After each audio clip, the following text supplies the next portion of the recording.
If you often suffer from heel pain, especially in the mornings when you put that foot on the ground as you get up, it's most likely that you have plantar fasciitis.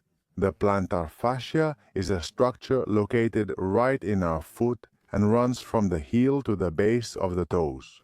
A very thick fascia that, when there are muscle imbalances in the foot, can cause pain, especially at that point in the heel. Today I bring you a very special video dedicated to people who have discomfort, plantar with a pronounced foot arch or a high-arched foot. Here's a simple way to know if this video is for you. Place your bare foot on the floor and look at the space or distance between your arch and the floor. In my case, I have a neutral foot. It's neither flat nor high-arched. If you had a flat foot, you wouldn't be able to fit your fingers underneath. If you had a high-arched foot, that arch would be much more pronounced, elevated. Therefore, you could fit your fingers much more easily under your foot. And why am I telling you this? Because the exercises we're going to look at today in 2 stages are especially designed for people who have fasciitis, plantar heel pain with a foot that has a high arch, with that more elevated plantar arch. We're only going to need a ball like this, a book with some thickness, and a lot of motivation. And we're going to work in 2 phases. The first one to relieve tension using the ball, stretching, and massage, and the second phase to strengthen the intrinsic muscles and the back part of the calf. In order to rebalance that structure of the foot and improve the symptoms. First exercise, we're going to place that little ball on the floor, we're going to rest our foot on the ball, and we're going to work on all that fascia. Plantar to release tension. Very useful in the morning right after you get up, since it can help bring more blood, more circulation to the foot area, and therefore improve that pain. What do I recommend to you? Simply do longitudinal slides from the heel to the toes, from the toes to the heel, with some pressure. As you can see, my ball is a softball. You can use a tennis ball, a softball, really whichever you want. The harder the ball, the more intense the movement, the exercise, and the massage will be. I recommend going over the entire area, from the heel to the toes, covering the whole fascia from the inner part, the middle part, and finally the outer part. If you have any painful spot while going over the entire plantar fascia, I recommend keeping pressure on the ball to release it. Let's say I'm moving the ball under my foot and suddenly find a spot that hurts more here. What I'm gonna do is apply downward pressure onto the ball, letting the ball sink in more. At the level of the plantar fascia, it might increase the pain momentarily. We hold there for 45 seconds and then we keep rolling our ball. How long? 2, 3, 5 minutes is more than enough, and it will help you relax that nasty plantar area, improve trophism, circulation, and reduce the symptoms. And if you find the painful spot, press this foot against the floor. Let the ball go deeper and deeper into the fascia, releasing the tension, and continue with our sliding motion.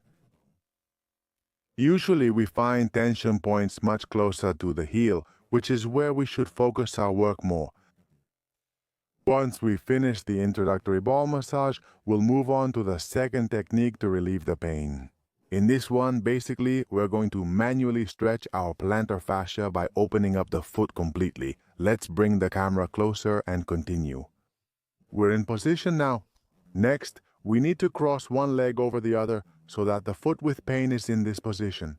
The plantar fascia is easily identifiable from the heel to the base of the toes, like a triangle that runs along and covers almost the entire sole of the foot.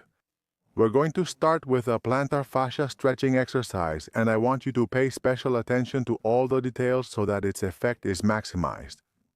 We'll start by bringing the tips of the feet, the toes, into dorsiflexion. This will allow us to introduce a certain stretch into the fascia. I do it by using the thenar region of my hand to push those toes toward me. If your hand is too short, you can also use your forearm or even your wrist. The goal is to keep those toes there while you press your fingers into the middle level of the plantar fascia at the middle of your foot. And from here, make an opening movement with your fingers, moving them toward the base of the toes and toward the heel. You can use a little bit of cream if you want to make it slide more easily so your skin doesn't get irritated. But the important thing is, as you can see, to keep this dorsal flexion here that we create with those toes. You can anchor this hand on the heel, and from here, we're going to separate that fascia with a deep massage technique, from the middle area toward the heel and toward the base of the toes. We go back again, okay? Plantar fascia working from the heel to the base of the toes. I use my hand, my wrist, my forearm to keep those toes in dorsal flexion.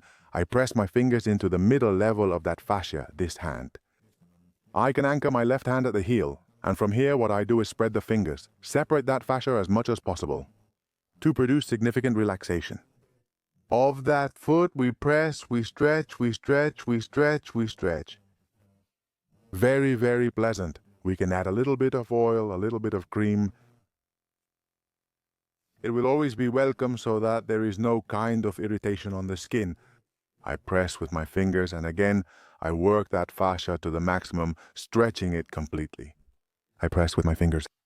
And I move those fingers toward the base of the metatarsal toes and toward the heel. Important, as you can see, the toes shouldn't slip away. It's very likely that while you're doing the exercise, the toes will slip away. In fact, if you want to do the same technique without bringing the toes into dorsal flexion, you'll notice that its effectiveness decreases significantly. We tuck those toes in, stretch, hold the toes, stretch, hold. How many times? 10 times is more than enough. After 10 to 20 repetitions, you'll begin feeling some relief. I just did it without much intensity and already feel more relaxed. To increase the intensity, you would need to introduce, depending on your hand strength, insert your fingers deeper to the fascia level.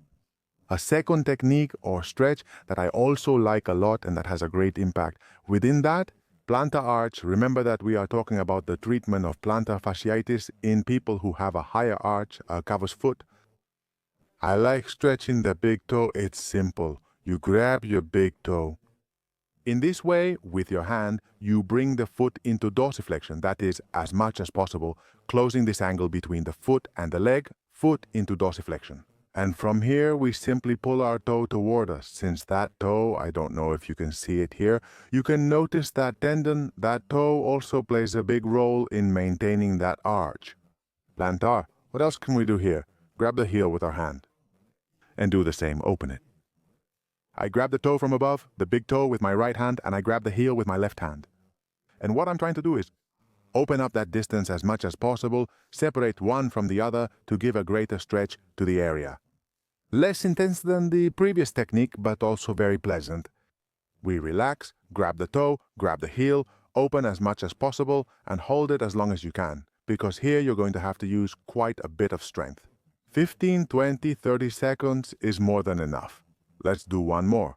Relax, pull outward, opening as much as possible toward both structures to relax the entire arch, plantar. Very good. We can't just rely on relaxation techniques, stretching, and massage. There's a very, very important active part that we have to do during exercise to restore that muscle balance. And so that foot isn't constantly arched and there's not so much tension in the heel area. And for that, in the case of a high arched foot, it's absolutely essential to work on the entire back part, the calf. First, to rebalance those forces in the foot, and second, the stability of the ankle with simple balance exercises. So let's stand up and continue with that more active part. Strengthening work is very commonly forgotten when we treat plantar fasciitis, especially if it's a foot. To do these two exercises, we're always going to do them with extreme safety, using chairs, a wall, furniture, or someone by our side to prevent falling. It's absolutely essential that we do it this way, with complete safety at home. We need a book around 23 centimeters thick, which is sufficient. Keep in mind that a thicker book will make the simple exercise more challenging. What we're going to do is stand with both feet on our book, in such a way that the support is approximately at the level of the metatarsus, right where we were discussing the insertion of the plantar fascia. We position ourselves, step onto the book, and go up onto the balls of our feet, raising our heels as much as possible. We hold for a few seconds and then lower down. This is the best way to work the back part of the calves to rebalance the foot and prevent cavus foot. We drop down as much as possible. If the heels touch the floor, even better, and then we lift up. If you lose your balance again, don't forget to hold onto a chair. Prop the book against the wall to stop it from sliding. But if it's uncomfortable like it was for me just now, we can move it apart a little to make it easier. Ideally, you should complete 10 repetitions and do 3 to 4 sets of those 10 repetitions. However, if the exercise seems too easy for you, we can do it on one leg. That makes things much more challenging. To maintain good balance, I suggest standing very close to a wall or a piece of furniture. And from here, we get up on our toes and lift the heel, doing it with just one leg. The exercise is extremely more intense since before your body weight was distributed between both legs, and now it's all on just one. In any case, what's important in this exercise is the slowness, both when lifting and especially when lowering. Here, for instance, doing 20 or 30 repetitions would be challenging for me. The exercise can always be adapted to your abilities. We go down and lift up, and the thicker that book is, the higher the foot support, the harder the exercise will be. So think of it this way. If the exercise causes you pain in your feet, if you can't handle the supports, that's okay. You can put on some shoes. By putting on those shoes, your feet will be more protected and you'll have less pain. However, I always encourage you that whatever problem you have with your feet, try to be barefoot as much as possible first. This helps to strengthen the foot and improve its stability in an extremely effective way. While at home cooking or tidying up, take advantage of the time to rest your feet and go barefoot as much as possible. If these exercises are painful, wear shoes. Remember, you have to do 10 repetitions, rest, 10 rest, 10 rest, 10 rest. At least 4 sets of 10. For the second exercise, a simple stability exercise, you'll need a chair and a cushion. Stability work is basically about working on balance, standing on one leg on a soft surface like a cushion. Again, safety is extremely important. I encourage you to place a chair, a table, have someone next to you, or do it near the wall because a fall could be completely fatal. And with instability, there are many levels of intensity really, and this will depend a lot on your abilities, your age, and your athletic background. I'm going to teach you this level and a few more, so you can choose one where you feel comfortable. The important thing is to look for a cushion that is thick and dense. That way, it can work in our favor and challenge the stability of that foot more and more.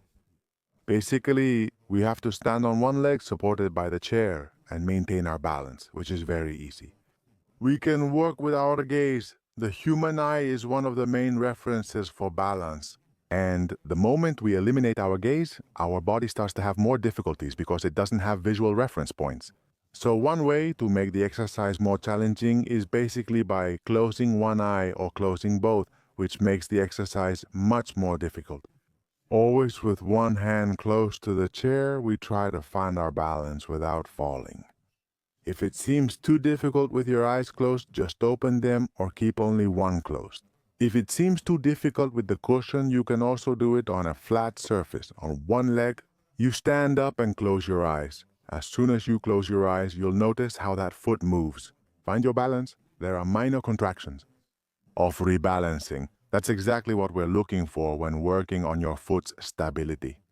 What do you think? Too simple? We can introduce more variations. For example, bending the knee while balancing. This completely complicates the exercise since it changes the center of gravity and makes it much more challenging.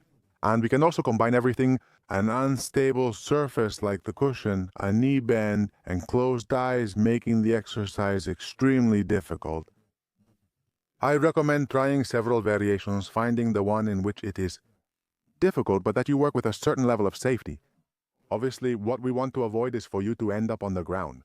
Once you have it, we're going to do 4 sets of 45 seconds to work on that stability. So first we start with that ball work, 1, 2 minutes, 3 minutes.